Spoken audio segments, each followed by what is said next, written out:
What's up, everybody? I thought I would actually start this week's podcast specifically with all four co-hosts. We have Joe, we have Jeff, and Amy. Say hi, everyone. Hello. Hi, everyone. Hey, everyone.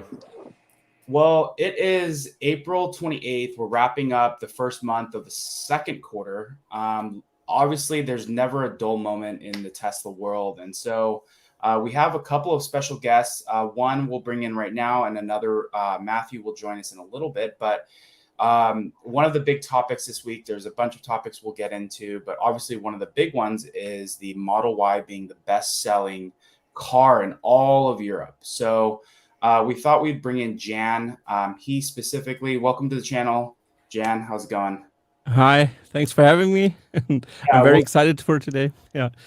Yeah, this is our fifth podcast, so thanks for joining. But we thought we'd bring in a local expert, with some big news, obviously, about the Model Y, which we'll get into. So, but first, I think just some quick, let's just get into some quick housekeeping real quick. So obviously, as we all know, May 16th, I believe that's May 16th. Never heard of it. Yeah, the shareholder meeting is going out. So the second round has already gone out. They'll probably do a third round. I know some of the people on the call. I know Amy's going as a +1. I got an invite. Jeff, are you headed to Austin as well? Not yet. Not yet. So hopefully, our fingers crossed. Fingers crossed. And then I know Joe as well. Also in the not yet count. Yeah, maybe Jan, you as well. No, sadly not. So I think, let's just jump into it. Here's a couple of just quick stats, right? Tesla put out a tweet, which is actually funny. Tesla typically has never done this type of stuff historically. Obviously, ever since Elon bought Tesla, they've been, running their feeds a lot more consistently, putting out a ton more information. So Tesla Europe said the Model Y was Europe's best-selling vehicle in Q1. And shout out to Matthias. He sent me this chart when he knew that we were going to be talking about this, to just show the price of all the vehicles. And then also to just show the stats from a source called, I think it's German Configurators, or IATO. So, but yeah, let's just get everyone's thoughts on, what this means. Maybe we'll start with you, Jan, just because, you're the kind of the boots on the ground locally there. And you've obviously probably been seeing this trend, but, what sticks out to you about this stat now? It's pretty interesting because you have, especially from the German perspective, because I cover the German view on Tesla a little bit more, and also look for the in quotes, competition, because I think it's not really competition. It's pretty interesting to see that because in Germany, many people are very proud on their German VWs and their Mercedeses, of course. And so it's almost like we've replaced patriotism with our cars somehow. And that's my thesis a little bit. But it's interesting to see. I've witnessed by myself in the last 5 years how steadily you see more and more Teslas on the road. I live in South Germany, very near the Swiss border, and especially the Swiss are buying Teslas like crazy. They're very much early adopters there, and then Germany mostly follows sometimes. And but yeah, it's pretty interesting to see, and it's. For me, it wasn't as surprising, but many people thought that was pretty surprising because, the Germans were very proud, especially also those brands were very proud on, Tesla won't catch up anytime soon. And they were very cocky, also in the media, also in the German media here. And I was laughing very much when I've seen everything crumble, because if you see the innovation of the company of Tesla and then you compare it with the innovations that the German legacy auto companies have, it's a little bit dire. And especially software, they're very lacking behind with software. I mean, now they can probably get into the camp of a Model 3, so around that. But now with the new processes that Tesla will introduce, it's I think it's going to be the trend will just follow through, because people will compare the cars. You don't have the luxury feel in a Tesla compared to a German car. Many people in Germany are very precise and look into the details very much.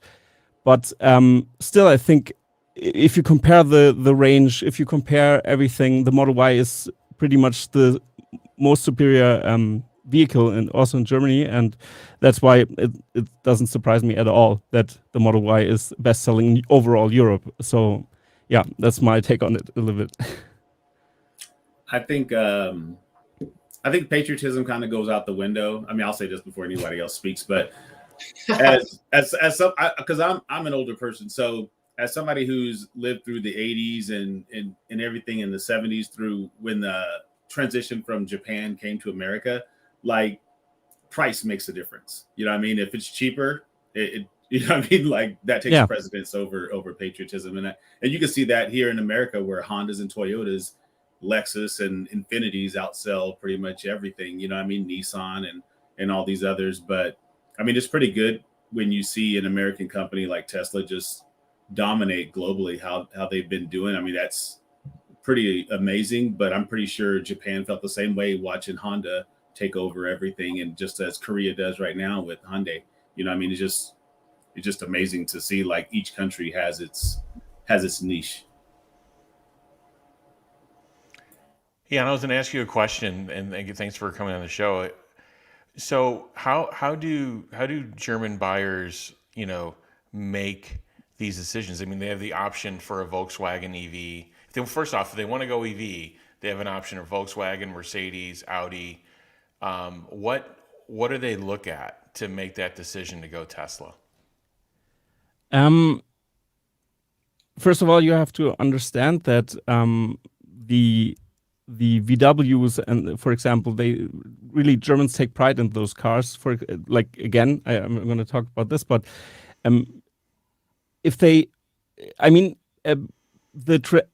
many Germans still like the ICE vehicles, and they don't want to make this transition.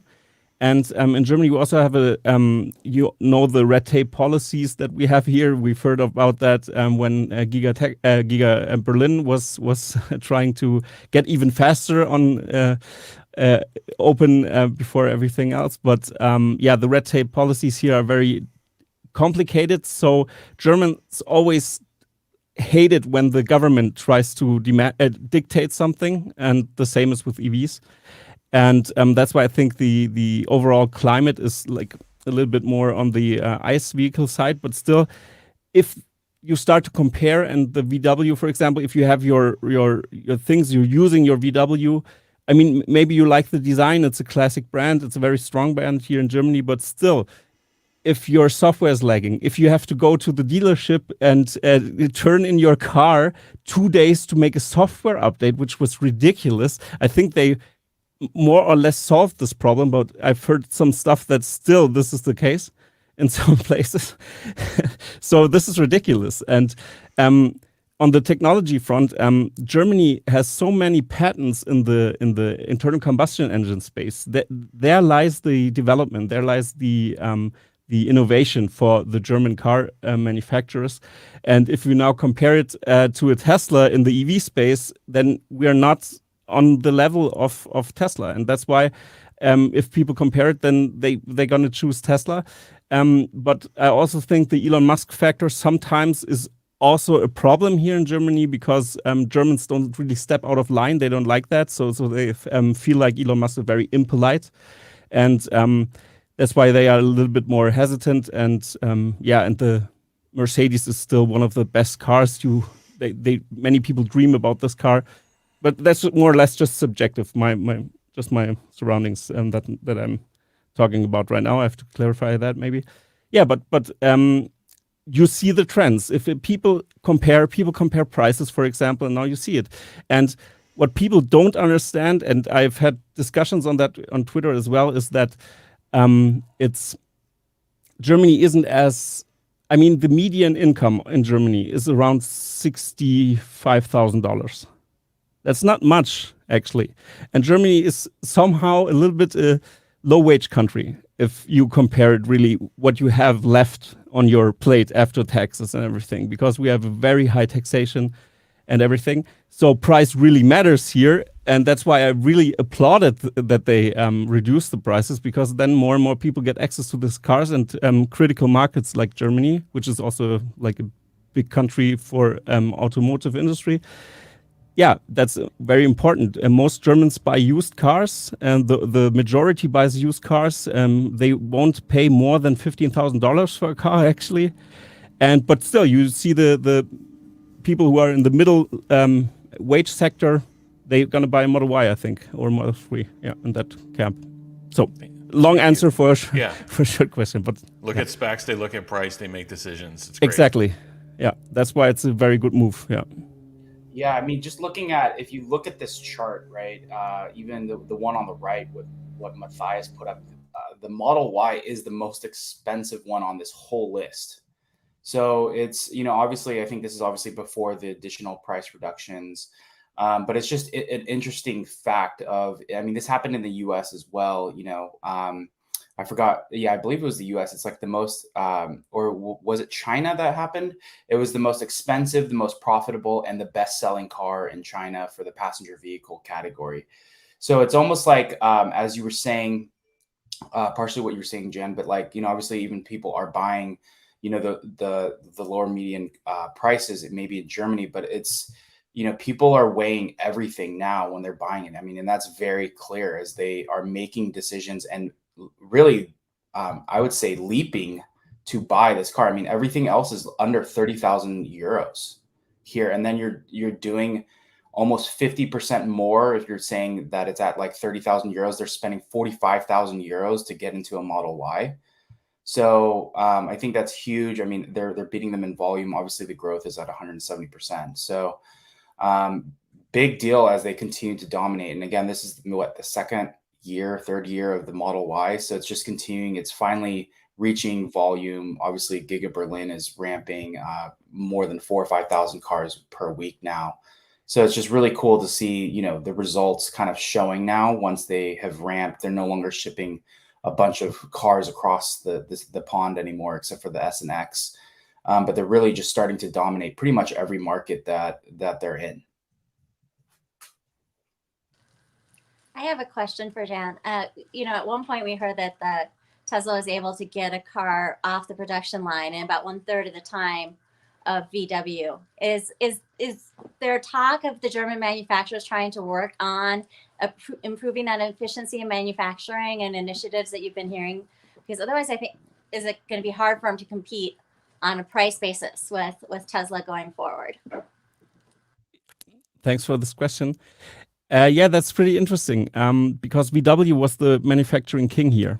And this was a slap into the face of many VW employees, especially when Herbert Diess, who was really open on bringing Elon Musk in front of like hundreds of managers at VW, which is also very problematic, to say the least. That's why he's sawed off now. Germans don't like that, and yeah, it's pretty interesting. They of course they try to accelerate their production now. The problem is all their factories are made for human interaction, more or less. That workers work on the cars, but more or less in the line, like we've seen in other legacy car manufacturers, like also Ford, for example. And but yeah, of course they try to improve their processes, but I don't see them near anywhere. And the problem is you don't really hear internals very much. People are very cautious about talking about the stuff, and especially because I'm a more like a pro Tesla channel, that's difficult to get those informations. But it doesn't really look pretty good. Like they improve their platforms. Of course, they have their newer platforms that they are working on. The MEB platform was the last one they are doing, but still not near. I wouldn't say even near. Yeah, especially not with the new processes of Giga Mexico, which was awesome to see what they're coming up with, and I'm very excited to see the comparison with that and the VW plant. Yeah. Well, awesome. I think, thank you, Jan, for the insights there. Really, really helpful, especially to get kind of a local perspective. But yeah, I think when I went on the Tesla Fix channel, I think that was definitely one thing that I learned. Obviously, I think in the US, at least I would say maybe it's just in California, like you don't really get that pride in necessarily what you build per se. I mean, again, I don't want to speak for everybody here that lives in the US, but even the Tesla employees, it's not maybe the same type of pride that you would get if you go to like Germany, where, people there take very much pride in like, this is what I do. I work at VW, I build cars. But it's just interesting to see Tesla come in, obviously build this huge factory, potentially rub a bunch of people the wrong way and continue to just dominate really that whole region. And I think it's going to continue to, it's probably going to be this way for the next, several quarters, if not years ahead. So just all really just insane to see. So I think the slides drop, but let me just bring them up here. Okay, so let me just do this. Okay, so one thing I know, Matt, part of the reason why we wanted to bring you in this week is just pricing. There's, more and more reports of Tesla, just the Model Y is more and more affordable. This was some news from Bloomberg. Tesla drops the Model Y starting price below the average US vehicle. I think we're going to continue to see this trend. And this was one thing that was shocking. They also released the Tesla Impact Report for 2022. Literally the Model 3 is as affordable as the Toyota Corolla at 49 cents per mile. I feel like that's a mic drop, because the Toyota Corolla is the gold standard for efficiency, for reliability.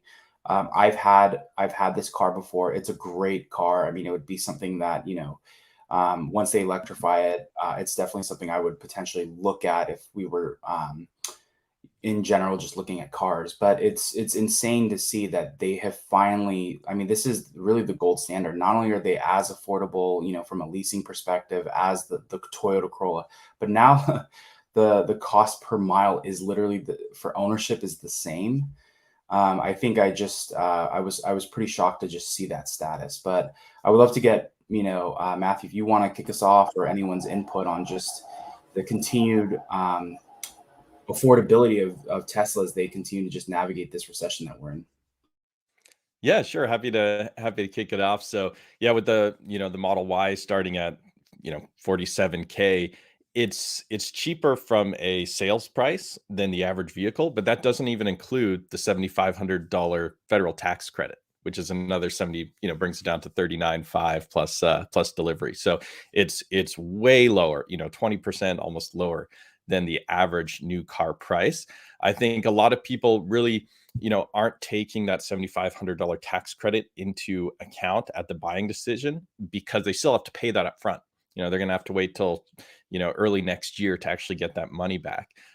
Starting in January of 2024, that rebate will be upfront. So you'll get that as a rebate from the actual purchase price. And I think that will make a massive difference to the buying. I can also tell you, when you look at, Sawyer posted a video, I think it was a day and a half ago, comparing the Model Y to a lot of other, crossover, mid-size SUVs in the 40K range. The thing about that video is those prices, that's the MSRP. When you actually go to any of the dealerships near me in the Seattle area, every dealership has massive markups on their cars. Last month when I did my comparison of the Model 3 to a Prius, the average markup on a Prius throughout the country was $6,000. Here in the Seattle region, it's greater than that. I'm kind of the go-to person. A lot of my friends and family friends, come to me when they're asking for advice on buying cars. And, it used to be people where they'd have to stretch to get a Tesla. They might be getting a Toyota, but they'd have to pay 20, 30, 40% more to get a Tesla. Most recently, I was at my sister's house at a party. I had two different people come up to me wanting to know about the Model Y or a Tesla, like what they should buy. And I basically always recommend the Model Y. I think it's the best car on the market. And one of them was looking at a RAV4 hybrid. And similar to my Prius thread, the RAV4 hybrid was more expensive than the Model Y. Just the total out the door cost, not including the fuel savings, the efficiency, the lower maintenance, the higher resale value. Just the check you have to write to buy the car is greater, and they couldn't believe it.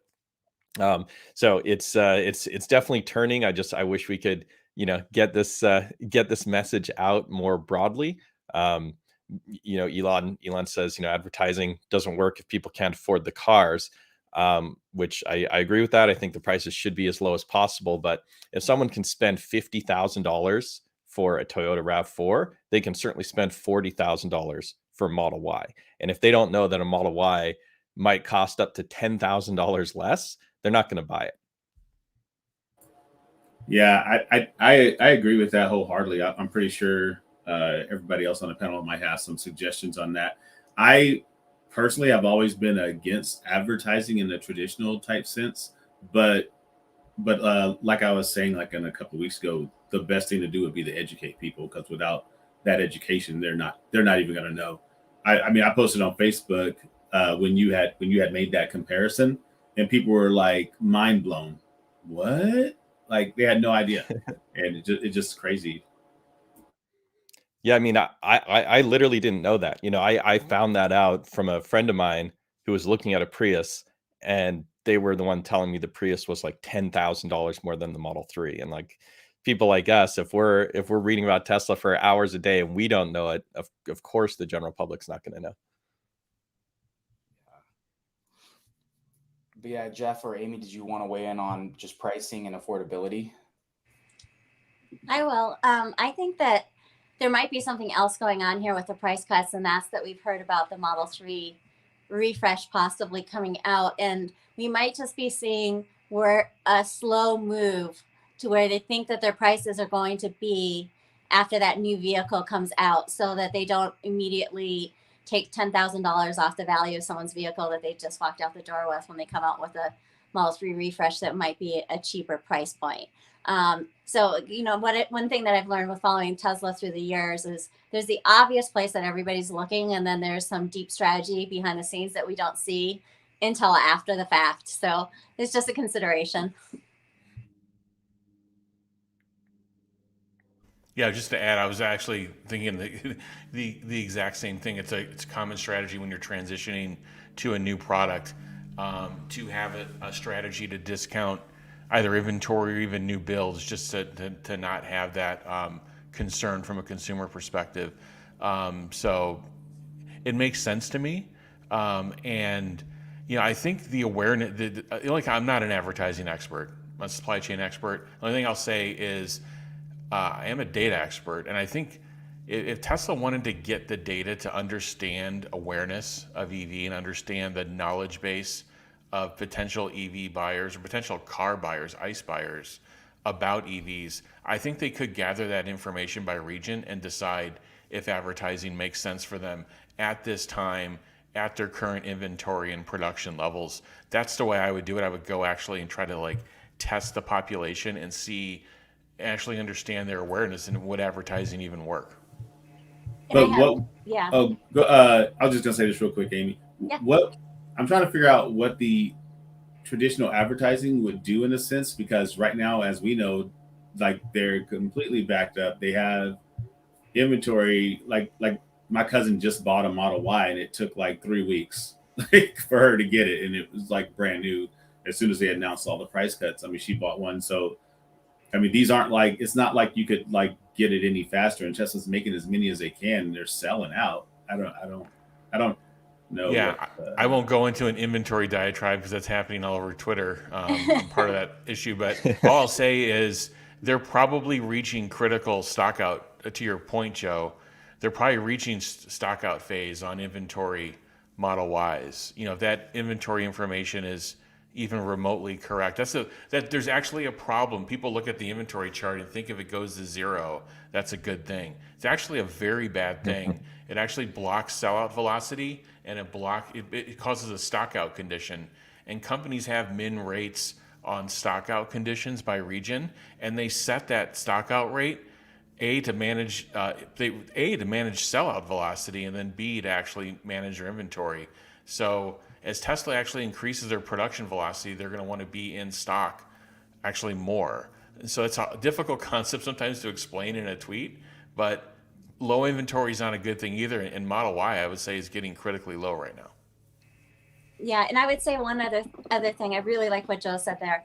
Like, I am solidly in the anti-advertising camp, but that's for now. I'm solidly in the anti-advertising camp right now because of what Joe said. Right now, they still have enough orders being generated to sell every car that they have, and I personally think other things are going around on behind the scenes that are generating the price cuts, and it's not what people think is they're just kind of trying to chase orders. And one of the other things that I think might be happening is it's very expensive to bring down the line to make improvements or to do a new model. So when they cut the price of the Model Y and they are able to generate a whole bunch of new orders, now they're not having unsatisfied buyers that had ordered a Model 3 because they're kind of moving demand over to the Model Y. So I think that there's, in my mind, looking at it, we don't have anything announced yet. We have no idea if there actually is going to be a refresh, but it seems kind of credible. And I see pieces moving that would indicate that maybe that's happening and that Tesla's making moves to make that transition as smoothly as possible.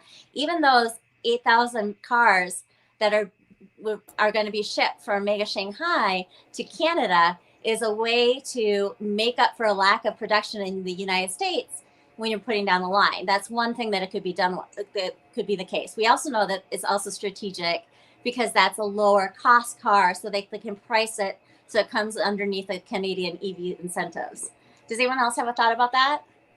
Yeah, I think you're absolutely correct on that. Something's happening because we watched the same thing happen similarly with the Model S. They dropped the price down dramatically. People were like, what, crazy, 69,420, and everybody was buying them, but we knew the refresh was coming. But now you actually don't know the refresh is coming, and you can tell they're trying to get out of this inventory. But yeah, something's up. Yeah, I mean, I think what is very important, and it's only been a couple of months, is that so I'm probably probably more of the no advertising camp, just because I still think that they're a little bit of ways from that. But I think the biggest thing that they haven't been doing a good job of, they're starting to do, is educating and putting out informative articles, posts out there. But I think that they probably need to do more. And what that means is they should be sitting down potentially, with like doing press releases and the typical things of like just saying like, this is the most affordable time to go get a Model 3, putting out, things like it is 49 cents per mile, which is for the cost of ownership. And that's the same as the Corolla. And then putting in things like Matthew was mentioning, that actually when you add in the incentives, it's actually 39 cents. And I think those are all things that doesn't take much time to, and it's a little bit of investment that I think can go a long way. So I think, in my opinion, I'm more probably in the informing versus the traditional advertising. I do think that they may get there and probably will get there at a certain point. But I wanted to ask Jan specifically, what is the thought, or, they just, the Model Y is best selling in Europe, but what's kind of the European take as far as not only advertising, but potentially just like, is the average European, I know that's really, because there's so many countries there, but like, do Europeans know about these factors of how low the Teslas are now, or is it still something that you would say, that they would need to advertise probably in Europe? I think there are a few factors. I would say that people don't like when they buy a car, especially here, because they're very price. Like I've said, we have a pretty low average income. So that means people are very price cautious and quality focused and perfectionistic also.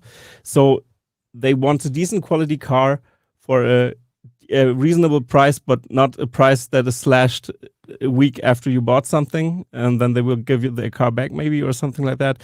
I don't know, but I think the strategy of also here educating the people is very important. I'm more or less in the camp of advertising. I'm pro advertising because I'm a communication designer, and I think they communicate poorly. they communicate to engineers and they communicate with their technology. And I think it's a good thing, especially in the startup phase where they were for a long time, that they focus on the engineering. And I still wish they just focus hardcore on the engineering. But I think they need to communicate the things they are improving. They need to make this visible for the average customer, because we are in pretty much a technology bubble. And people out of this technology bubble pretty much don't understand why this thing is better than the other one. And they really need it in simple terms and a little bit chewed up. So the average person, I think, needs advertising to digest all these informations, because a spec sheet, for many people, there are many question marks. Is it the safest car? Something like that. But it doesn't have to be so blandly like we've seen in different car advertisements, because people, I think, are a little bit tired of advertisements. That's why most people are like, not more advertising, please. I think that's also a factor. I don't know if that answers your question, but yeah. Yeah, it goes back to the I appreciate your feedback, especially from that region.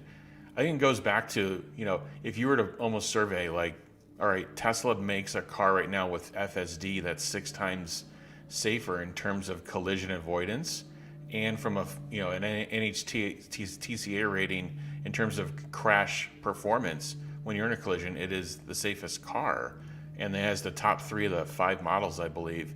If those 2 simple facts were known, of like, when I put myself or my family in the car, it's the safest, and when I engage FSD, I'm 6 times safer, going to maybe 10 or 20 times safer than someone without it, I think that would be very effective. But I think, again, my point is you really should test the understanding of that in the kind of the non-tech world, this bubble that we're in, and understand that. And I would think it's pretty low. But then back to Amy's point, my point I made earlier, of like, if you have available production, you have available capacity, and you need to increase your sell-off velocity, that is one tool. So we have to assess when Tesla's actually at that point where they can do it. It may be soon, but we'll see.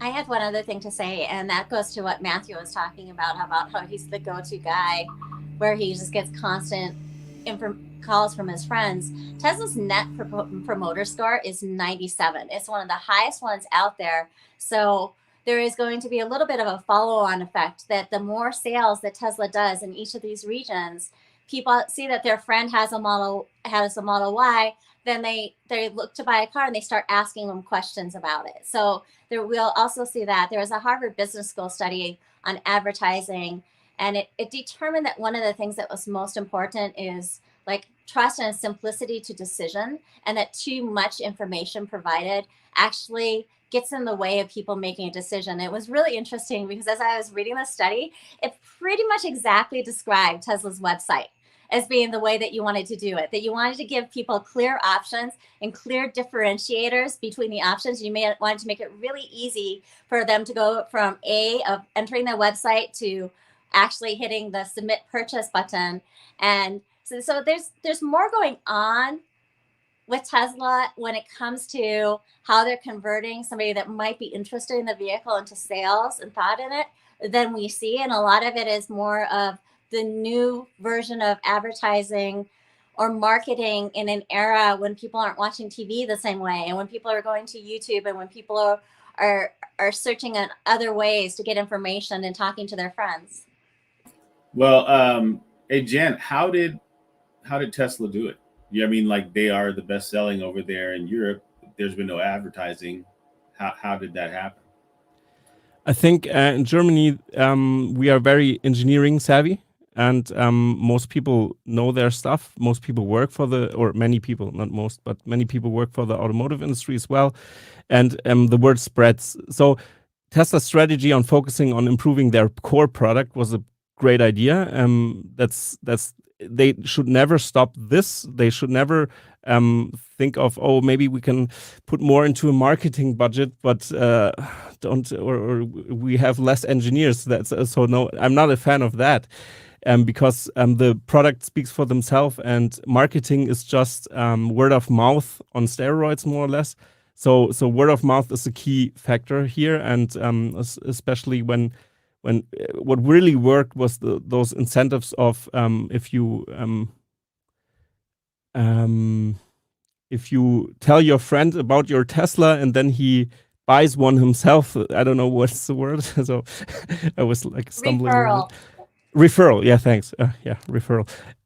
Exactly. And then this referral programs, for example, really, especially in the 2015, really took off because many YouTubers started here also, and they promoted in Germany the Tesla Model 3 or Model Y, or even the Model X, and different cars. But yeah, and so the referral program was a great strategy and focusing on the core product because people, at first you have to get those early adopters, and if this market is saturated, then you move on. But I think at some time, advertising will be necessary to reach critical mass. So this is it has to be because I'm a fan of simple communication to tell, like, for example, Germany is very security focused. So an advertisement on how secure the car is, and it just has to be, they can just show the awards. That will be enough, more or less, to see, look, it is the safest car, even safer as this, and that.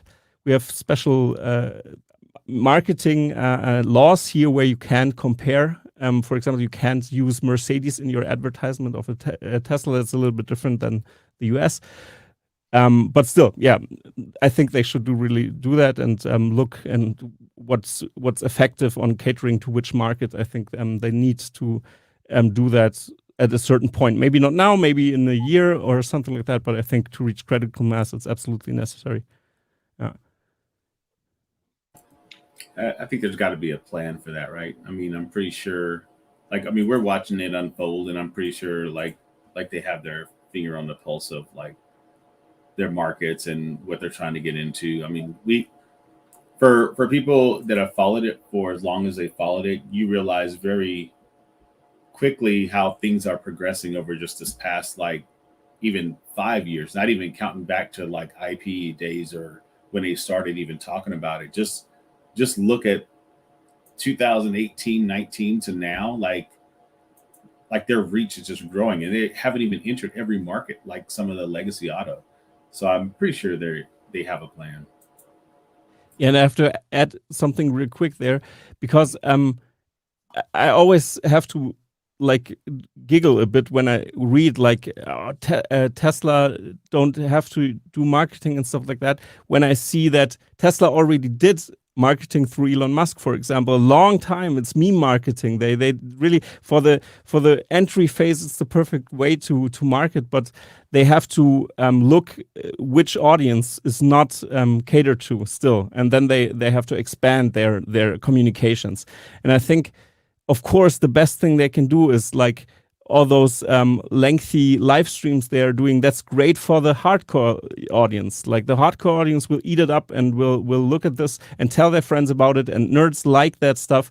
My engineering friends and I always talk about the new advantages of this or that company that does something. And it's it's a no-brainer that this is the core.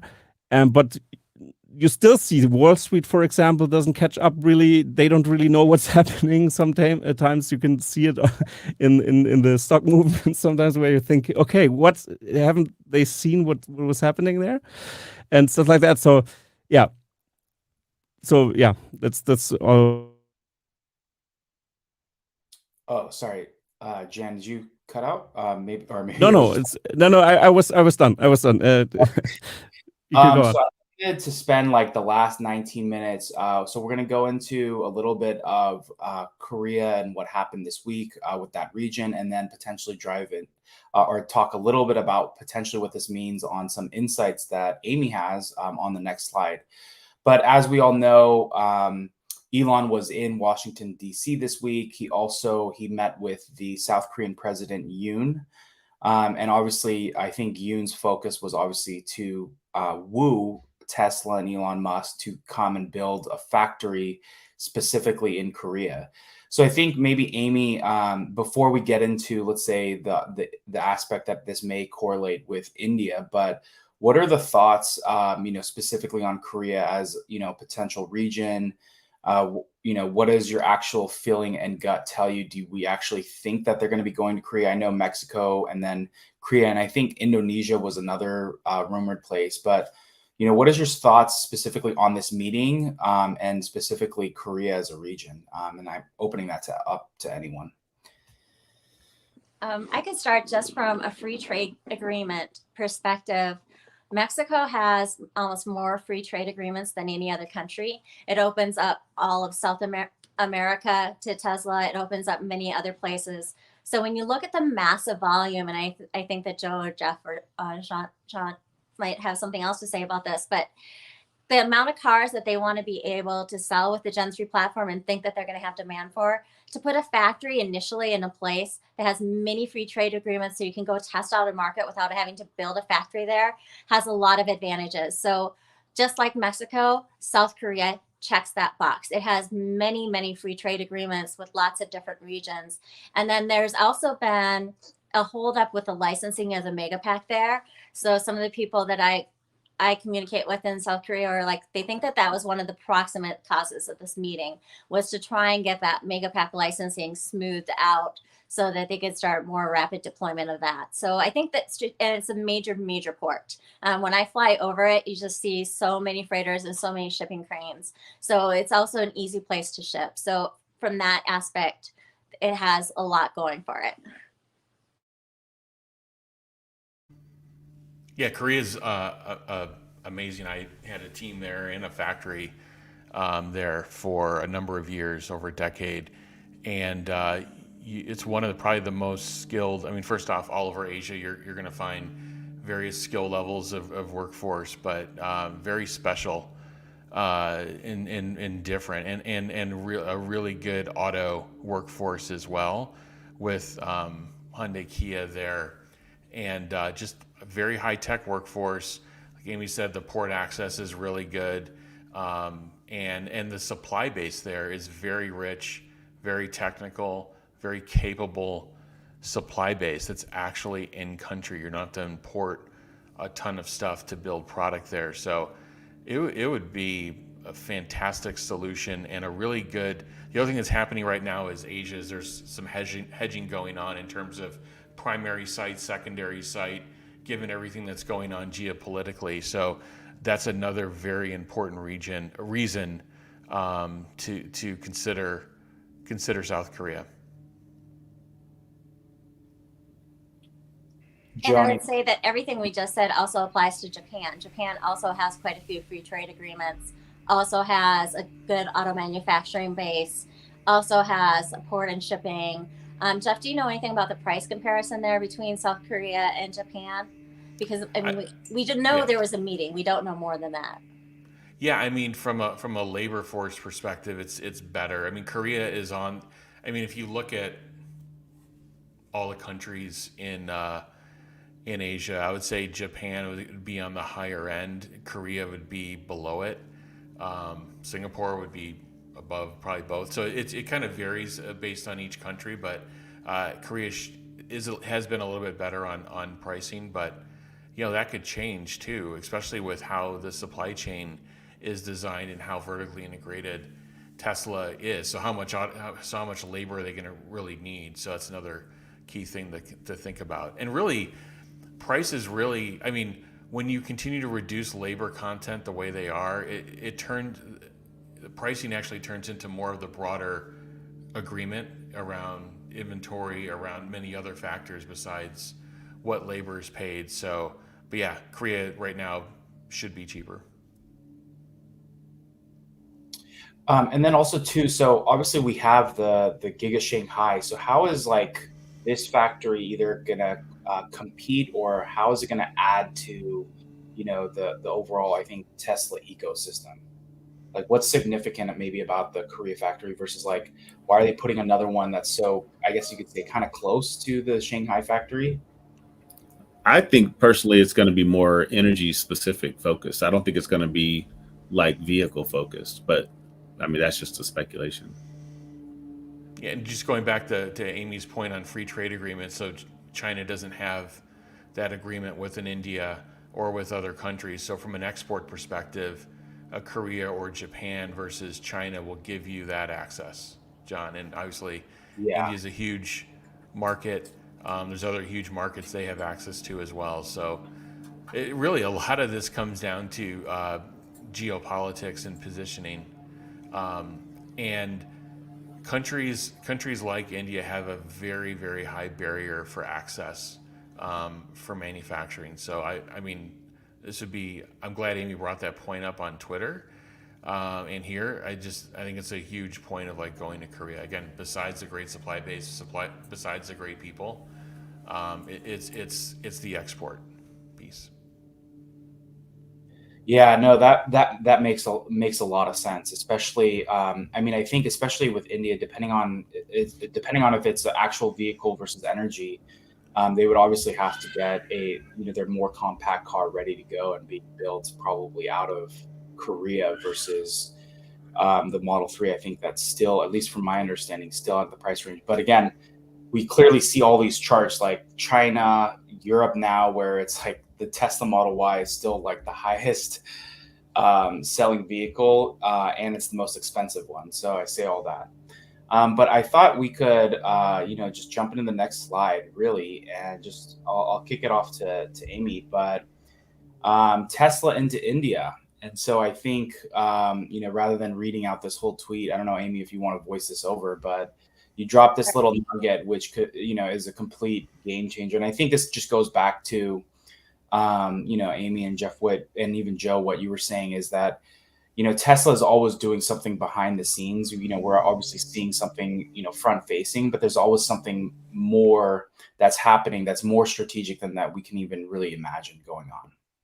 Exactly. And there is no type of announcement that, like, this is very, very early stages. My point of this tweet was exactly what John just said.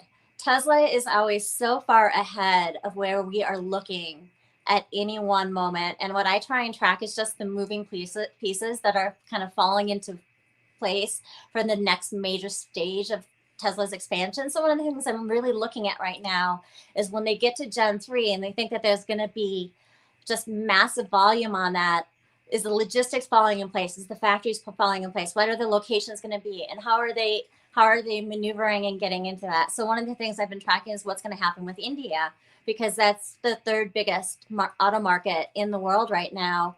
And India has been in the news for the Tesla community, all of us who have been following it for years, as being very difficult to get into, because not only do you need the factory there, but you need all the parts suppliers there. So you can't just have an assembly plant and then ship your parts in. And Jeff will be the perfect person to talk about that, so I'm not going to say much about that. So the advantage of possibly having something in Japan or in Singapore is you can ship a few, not Singapore, I'm sorry, to Japan or in South Korea, is that you can, with the free trade agreements, ship a few cars in, see what the demand is. You can open a factory, but you don't have to open all your suppliers' factories. You can ship in parts from your factory in South Korea to your factory in India and still qualify to avoid the tariffs. And that is exactly how Hyundai and Kia are doing it right now. So there's precedence. And then Elon Musk started following the Indian Prime Minister on Twitter just a few months ago. So it seems that there might be some negotiations going on, whereas before they had been completely dead. And I don't think in any way Tesla doesn't do end runs around countries. Tesla is a partner in every country that they go into, so that this would be something that all the countries would be working on together if this is a path that Tesla chooses to go down. But for the Tesla community, I was just on a Spaces before I saw this the day before, and someone said, "Is India happening?" I said, and Omar said the same. Absolutely not. It's like too expensive. The capital outlay is like enormous. It's logistics nightmare. And then I see that they had this meeting. What's up with South Korea? And I'm like, oh, they might have found a way around it. So that's what's your. I was made a liar within exactly 12 hours. It was really, really fast, because Tesla is always so far in front of us. And like I said, very early stages, nothing definitive. But to go from me saying just the day before, absolutely, positively, not no way is this happening, to be like, oh, I'm so far behind. Yeah, the chess moves. Jeff, you want to speak to that?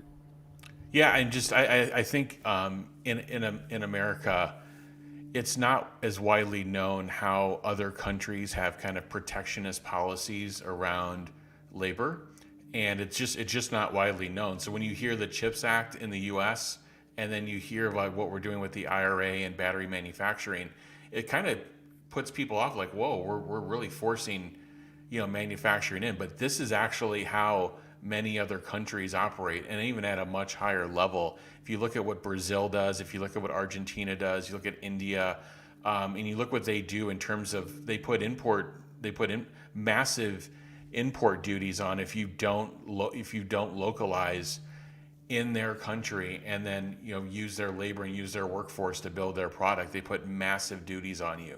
So many other countries in the world actually do this, and this is what forces the India decision. They really crank the numbers up. It's almost if you don't have that free trade agreement, you're upwards of like 70%, I believe, in import duties with auto and the mobile world. And these, by the way, these requirements change like every year in some cases, but in general, highly protectionist of their labor and workforce, and therefore you have to basically set up shop. And not only you have to set up your own factory, but you have to bring your suppliers in to set up their factories.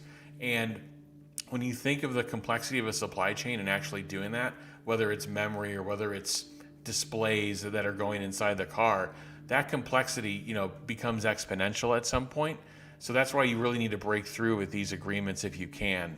But in many respects, there are massive operations that happen all over the world to do something called semi-breakdown and do other different things to get your product built and available in a country like India.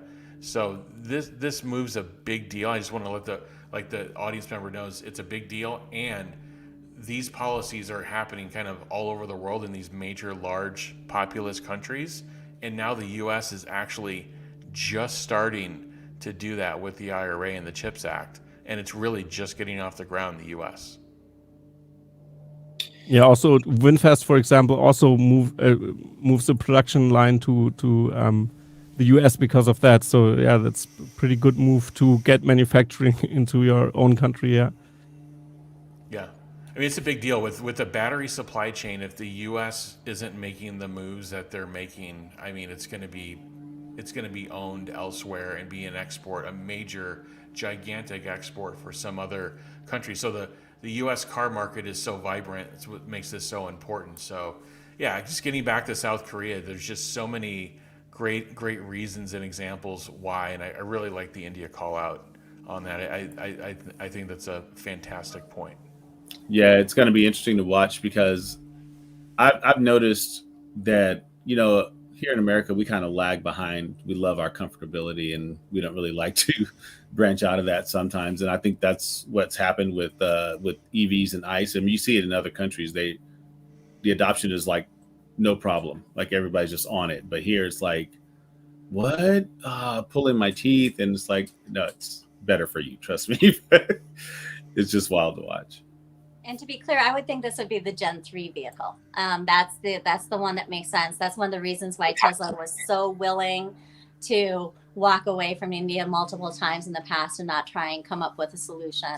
And so, the timing on this is out of ways because first of all, they're working on Giga Mexico. There had been some talk that maybe they wanted to test out the line and make sure that they had that fine-tuned before they were massively expanding into other countries. But maybe they're getting impatient. Tesla often does. If they don't see anyone else stepping up to help make a solution, Tesla's like, well, guess it's on us. and they expand out. And the free trade agreement doesn't just apply to India. So that's a huge example of it. But even in the absence of India, if they go into Japan, it is already the case with Mexico. If they go into South Korea, any of these countries that have free trade agreements, it's going to help Tesla massively expand out into countries where Tesla is not already there. It really just simplifies the capital outlay. It simplifies the logistics. So when we talk about advertising. Like I said, I'm just a not now, as I'm not a not never. But one of the reasons I'm a not now is there's so many demand levers that Tesla hasn't pulled yet. So if people think it's only cutting price, that's not the case. So these free trade agreements helps Tesla expand out into other markets. There is providing loans at a lower rate, especially as the interest rates go up and your car payment becomes more expensive and harder to pay. That really impacts affordability. So Tesla can help out with car loans. Tesla has said in the past on earnings call that leasing is an area that they could get into to create a massive amount of demand. And then these new markets. So there's lots of other demand. Oh, and the B2B that they're starting to do leasing on the fleet level is a big thing. Does anyone know more about that or have expertise in that area? No, not necessarily. I do know that that is a huge focus for them as they're ramping that. I mean, the people I have talked to, some of our partners who have worked with Tesla in the past on fleets. I mean, from my understanding, that team was essentially nothing. I know it's grown, and I know that they're starting to ramp that business, especially as they've had some companies with big orders and other companies that are. Because I feel like it's every other month I'm learning about a new fleet company that's either a local fleet company that's starting. I mean, there's one in San Diego, Hawaii. There's one in Sacramento. Obviously, Kilowatts. He runs his Toro fleet, which is the biggest Bay Area Tesla fleet. I think it's on Toro. But I could definitely see that continuing to be an X factor as well. Jeff, sorry, were you going to say something, or Joe? Or okay. Yeah, I just wanted to add something there, also from the European perspective or German perspective, that this fleet, many companies use this as also a bait for getting workers. For example, you can get your own car here and everything, and I think this makes also a lot of sense to expand that. And also the insurance business is expanding. Like I've heard, like in England a few months ago, they've started to get near the regulation in Europe to get themselves approved, and some stuff like that. On the whole, makes the cost of ownership down, and if that happens, also the prices go down. So, yeah, I think all those moves are very important to get ahead, and they're doing it. And yeah, they're very far ahead now. Well, awesome. I know we're coming to the top of the hour. I think I just want to first off thank you to all of our special guests. I'm going to give a shout out to Matthew since he's not here. So Matthew @MatthewDR. He drops a ton of awesome and interesting threads. So make sure to give him a follow. And then obviously, Jan, thank you so much for giving the European perspective. He's @Tesla_fix. FIX. Follow his channel, follow him on Twitter as well. Thank you again for just dropping your knowledge. And then thanks for coming. And then thanks to our regular hosts, Joe @SJV Tesla, and then or Jeff the Jeff Lutz, our supply chain expert. And then Amy @SF3_3, please, Tahoe. And so, but yeah, thank you all for your time this week. One thing I did want to mention that came out last night, I didn't put it in the deck. If you're looking for a Model Y, the 7-seater, the price dropped from $3,000 to $1,000. So again, that's in the US. And then I just wanted to do a quick plug. If you are free, on July 29th through the 30th, this is the largest Tesla community run event in all of North America, maybe even all of the world. I can't speak to some of the regions, but we're going to be hosting May Musk as our keynote speaker. We're going to have amazing content sessions, influencers like Sandy Monroe, Kim Java, meet Kevin, and a bunch of others. There's going to be a customized Tesla contest, original Roadsters, other EVs as well. We're going to have an exhibitor expo. There's going to be a camping experience. Something that's in the works as well. If you love the drag strip, you want to drag your Tesla, there's going to be an experience Sunday afternoon after the event with Holly High Performance. And yeah, so it's just going to be an awesome event to just get the community together. Prices are going to rise after the end of April, so make sure you go to TeslaTakeover.com. But yeah, this should be a fun one. And again, thank you to all of our wonderful co-hosts. Thank you, Jan and Matthew, for coming on board this week. Thank you very much. Thank you. So much. All right. See ya, everyone. Nice to have you on, Jen. Thanks for coming and joining us on the Tesla Beat podcast this week. We Thanks, didn't even everybody. get a chance to mention